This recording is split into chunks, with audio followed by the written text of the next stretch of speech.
Hey welcome back, this is Mukesh sir and you are watching my channel English study.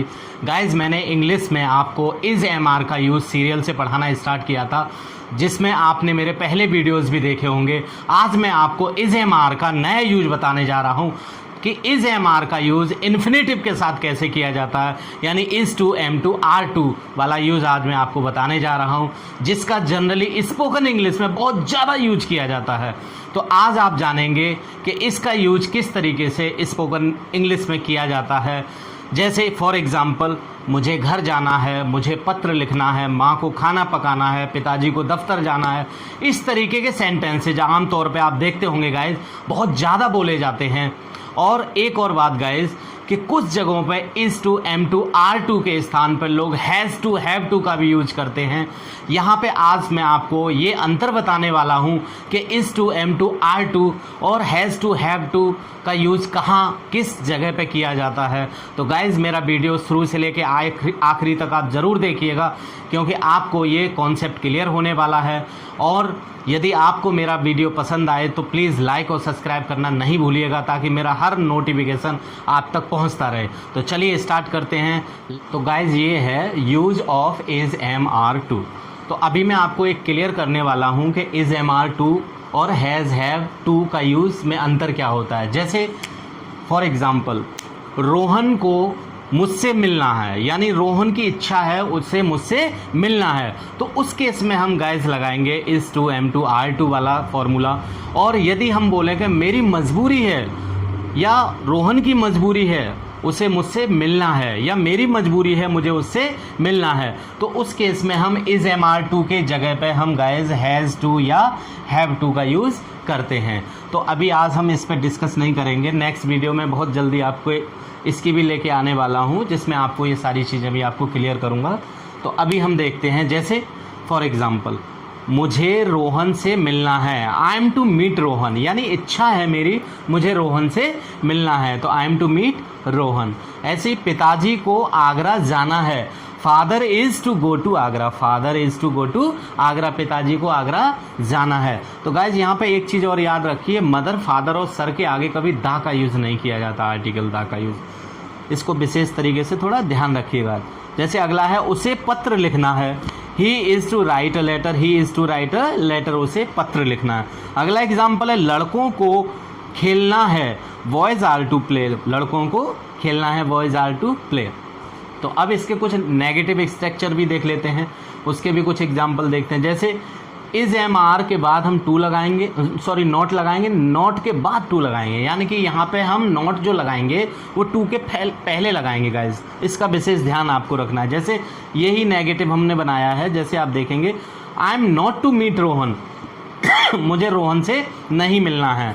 Father is not to go to Agra, पिताजी को आगरा नहीं जाना है। They are not to go to the party, उन्हें party में नहीं जाना है। They are not to go to the party, उन्हें पार्टी में नहीं जाना है।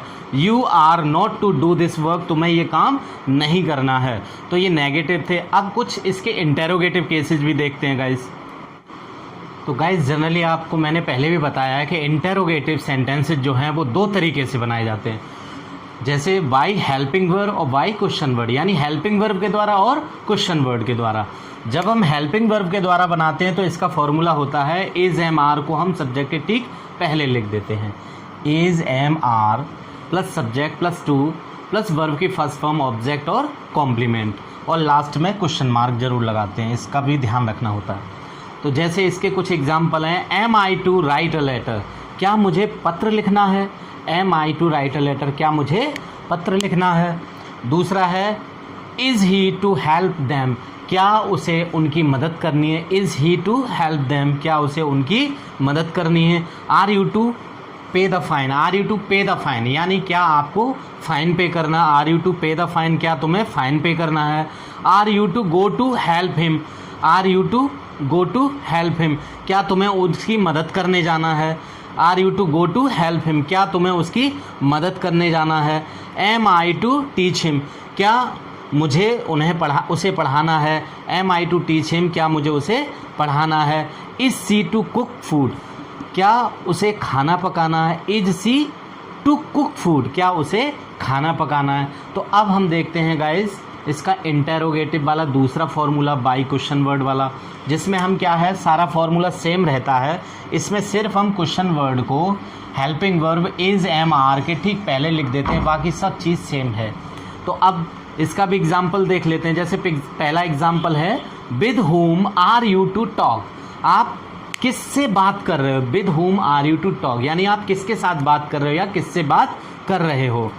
अगला है what are you to eat, आपको क्या खाना है या तुम्हें क्या खाना है, what are you to eat का मतलब होता है तुम्हें क्या खाना है। अगला है why is C to go there, C को वहाँ क्यों जाना है, यानी उसे वहाँ क्यों जाना है, why is C to go there, उसे वहाँ क्यों जाना है। अगला है when I am to come to the party, मुझे पार्टी में कब आना है, when I am to come to the party, यानी मुझे पार्टी में कब आना है।